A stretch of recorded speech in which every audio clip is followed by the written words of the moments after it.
Rrjetet sociale po vlojnë nga zhvillimet e fundit në jetën private të Beskallakut. Aktori duket se ka mbyllur përfundimisht kapitullin e divorcit dhe tashmë po jeton një romancë të re, të cilën nuk heziton ta bëjë publike. Shenjat kanë qenë të qarta. Së fundmi Besi ka zbuluar një tatuazh me emrin Ejona, datën 25 dhjetor 2025, edhe dedikimin simbolik trëndafil në kohë lufte.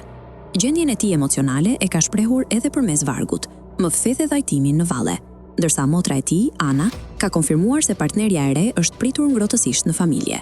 Në të njëjtën kohë, ish bashkëshortja e tij, Gjensila Myrtezaj, ka zgjedhur të mos reagojë me fjalë, por me imazh. Këngëtarja ka publikuar disa fotografi në Instagram ku shfaqet në formë perfekte dhe plot vetbesim. E veshur me një bluzë të bardhë të shkurtër dhe xhinse, Gjensila ka tërhequr vëmendjen me paraqitjen e saj elegante dhe buzëqeshjen rrezëllitse, duke dhënë mesazhin se po kalon një periudhë të mirë personale.